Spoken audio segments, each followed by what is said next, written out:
এই 5 ওয়াক্ত নামাজকে যারা হেফাজত করবে তারা যা পাবে, এবার আসুন তার প্রথম দিকগুলো আমি আপনাকে দেখাই যে নামাজ আমাদেরকে কি এনে দিচ্ছে। এই সালাত, আমরা সবাই জানি আমাদের উপরে কত ওয়াক্ত নামাজ ফরজ ছিল, বলেন 50, তাই না? 50 ওয়াক্ত ফরজ ছিল। আমি মনে করি অধিকাংশ মানুষ আমরা এই জিনিসটাকে ভুলে গেছি। আমরা নামাজ তো পড়ি অনেক কষ্টের সাথে, মনে অশান্তির সাথে, মানে তৃপ্তি পাই না। কিন্তু আমাদের এই কথাগুলো যদি মনে থাকতো তাহলে অবশ্যই আমরা অনেক বেশি তৃপ্তি পেতাম। রাসূলুল্লাহ সাল্লাল্লাহু আলাইহি ওয়াসাল্লামকে এই নামাজটা যখন ফরজ হয় সেই ঘটনাটা আপনাকে একটু স্মরণ করিয়ে দিই, যেটা ইমাম বুখারী, মুসলিম সহ প্রায় হাদিসের কিতাবে আছে। আমি শুধু বুখারী থেকে একটু কোট করি। রাসূলুল্লাহ সাল্লাল্লাহু আলাইহি ওয়াসাল্লাম থেকে আনাস রাদিয়াল্লাহু তাআলা তিনি বলেন, কালান নবী সাল্লাল্লাহু আলাইহি সাল্লাম, আমাকে মেরাজে নিয়ে যাওয়া হলো। ফাফারাদাল্লাহু আযজা ওয়া জাল্লা আলা উম্মতি 50 সালাহ, আল্লাহ আমার উপরে 50 ওয়াক্ত নামাজ ফরজ করে দিলেন। ফারাজাতু বিযালিক, আমি 50 ওয়াক্ত নামাজ নিয়ে যখন ফিরে আসছিলাম, হাত্তা মারারতু আলা মূসা, তখন আমি মূসা আলাইহিস সালামের সামনে দিয়ে যখন আসছি আমাকে তিনি থামালেন। ফাকালা মা ফারাদাল্লাহু লাকা আলা উম্মাতিকা, আল্লাহ আপনার উপরে কি ফরজ করলেন আপনার উম্মতের জন্য। ও ফি রিওয়ায়াতিন কালা মা সানাতা, আপনি যে আল্লাহর সাথে সাক্ষাৎ করলেন কি করে আসলেন। তখন কুলতু, আমি তাকে বললাম, ফারাদা 50 সালাহ, আল্লাহ তো আমার উপরে 50 ওয়াক্ত নামাজ ফরজ করেছেন। তখন দেখেন মূসা আলাইহিস সালাম, নবীরা যে আমাদের জন্য কল্যাণকামী হয়, তারা যে আমাদের হিতাকাঙ্ক্ষী হয়, মূসা আলাইহিস সালাম হচ্ছে তার একজন। তিনি বলেন সুবহানাল্লাহ, কালা আনা আলামু বিন্নাসি মিনকা, আমি আপনার চাইতে মানুষের চরিত্র সম্পর্কে বেশি অবগত, কারণ আমি আমার জাতিকে পরীক্ষা করে দেখেছি, তাদের রগ আমার চিনা আছে। এটা মূসা আলাইহিস সালাম আমাদের নবী মুহাম্মদ সাল্লাল্লাহু আলাইহি ওয়াসাল্লামকে বলতেছেন। বিন্নাসি মিনকা ফারজে ইলা রাব্বিক, আপনি আপনার রবের কাছে ফিরে যান। কেন? ফা ইন্না উম্মাতাকা লা তুতিকু যালিকা, আপনার উম্মত জীবনও কোনোদিন 50 ওয়াক্ত নামাজ পড়তে পারবে না, আপনি আপনার রবের কাছে ফিরে যান। তখন রাসূলুল্লাহ সাল্লাল্লাহু আলাইহি সাল্লাম বলেন, কালা ফা রাজা ইলা রাব্বি, আমি আমার রবের কাছে ফিরে গেলাম। ফাসালু, এবং বলা হচ্ছে ফারাজা ইলা রাব্বি, আপনি রবের কাছে ফিরে যান। ফাসালু, আপনি তার কাছে চান এবং এটাকে কমিয়ে নিয়ে আসেন। রাসূলুল্লাহ সাল্লাল্লাহু আলাইহি ওয়াসাল্লাম তিনি বলেন, ফারাজাতু, আমি ফিরে গেলাম। ফাকালা হিয়া খামসুন, আল্লাহ আমাকে বলে দিলেন খামসা।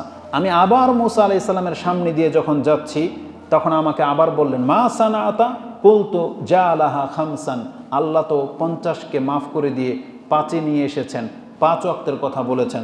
তখন মূসা বলেছিলেন আপনার উম্মত এটা পারবে না। ফাকালা মিসলাহু, যেটা আগে বলেছিলেন তেমনি তিনি বললেন, কুলতু খাইরিন, আমি আমার রবের কাছে এটা অন্তর থেকে গ্রহণ করিয়ে নিয়েছি, আমার যেতে আর লজ্জা লাগতেছে। তখন রাসূল যখন 5 ওয়াক্তই সন্তুষ্টের সাথে নিয়ে চলে আসার উপক্রম ঘটল, তখন আল্লাহর পক্ষ থেকে ফানুদিয়া, একজন আহ্বানকারী আহ্বান করে জানালেন, বা আল্লাহ সুবহানাহু ওয়া তাআলা, ওই বর্ণনায় আসছে আল্লাহ জানালেন, হিয়া খামসুন ও হিয়া খামসুন, আমি আপনাকে 5 করে দিলাম, তবে জেনে রাখেন এটা 50ই বহাল থাকবে। মানে আমি আল্লাহ 50ই বহাল করেছি, 50ই থাকবে, তবে আপনি 5 আদায় করবেন।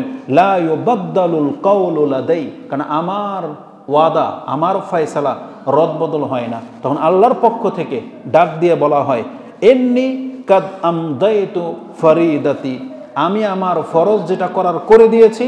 ও খাফফতু আন ইবাদি, আর আমার বান্দাদের উপর থেকে যা কম করে দেওয়ার তাও কম করে দিলাম। ও আজিজি আল হাসানাতা আশরান, তবে জেনে নেন আমি আল্লাহ যখন কাউকে জাযা দেই তখন 10 গুণ দেই। অতএব আপনি 5 নিয়ে ফিরে যান, আপনার উম্মতের যারা 5 ওয়াক্ত পড়বে আমি আল্লাহ তাকে নেকির ক্ষেত্রে 50 ওয়াক্তের নেকি দেব। এটা ইমাম বুখারী কোট করেছেন, যেটা আপনি 349 এবং 3207 এবং আরেকটি 3টা জায়গায় এই হাদিসটাকে কোট করা হয়েছে। সুবহানাল্লাহ।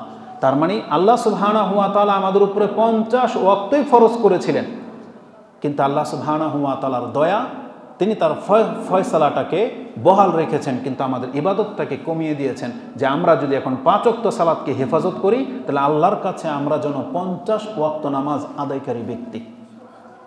এখানে আরেকটা কথা বলে রাখি আপনাকে, এটা এখন রিয়ালাইজ করতে পারি না আমরা, কিন্তু এটা আমরা ঘটবে কিয়ামতের মাঠে, যখন আমাদের পাপের কারণে, আমাদের পাপ যখন থেকে যাবে, আর পাপের কারণে যখন আমরা শাস্তির মুখোমুখি হব, তখন আমরা দুনিয়ায় যেই জিনিসটাকে সবচেয়ে বেশি ইগনোর করেছি কিয়ামতের মাঠে এটা আমরা সবচেয়ে বেশি মিস করব। তখন আমরা হয়তো আল্লাহ সুবহানাহু ওয়া তাআলার কাছে এটাই প্রত্যাশা করব যে আল্লাহ, দুনিয়াতে 50 না বরং আমাদের 100 ওয়াক্ত নামাজ হওয়া দরকার ছিল, প্রত্যেক 10 মিনিটে নামাজ ফরজ হওয়া দরকার ছিল। কেন জানেন? কারণ এক নামাজ কিন্তু আরেক নামাজের মাঝখানের পাপকে মাফ করে দেয়। বুঝেন? যেটা আজকে আমরা সবচেয়ে ভারী মনে করি। আল্লাহ এই জন্যই চেয়েছিলেন যে তোমার উম্মতকে আমি 50 ওয়াক্ত নামাজ দেবো, যাতে 50 বার তারা নামাজ পড়ে, কারণ তাদের পাপ এত বেশি যে প্রত্যেকটা গ্যাপের মাঝে যেন দ্রুত পাপগুলো মাফ হতে থাকে। কারণ মালাকুল মউত তো যে কোনো সময় চলে আসবে, আসবে না? আপনি কি মনে করেন? আমরা ফজর পড়েছি, এখন আমরা নামাজে আসছি, এখানে একটা প্রায় 5 ঘন্টার গ্যাপ। এই 5 ঘন্টার মধ্যে আমরা কত পাপ করে ফেলেছি যদি এর মধ্যে মরে যাই। কিন্তু নামাজের ওয়াক্ত যদি কাছাকাছি হতো ঘন্টা পর পর, তার মানে 1 ঘন্টার মধ্যে যে পাপগুলো হচ্ছে আরেক নামাজ পড়ে নিলেই আপনার 2 নামাজের মাঝের পাপগুলো মাফ। কি মনে করেন?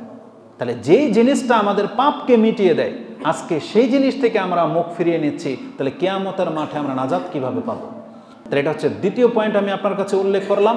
যারা 5 ওয়াক্ত সালাত আদায় করবেন, আপনার মর্যাদা হচ্ছে আল্লাহর কাছে আপনি হলেন 50 ওয়াক্ত নামাজ আদায়কারী ব্যক্তি। আল্লাহ তুমি আমাদেরকে তৌফিক দান করো, আমিন।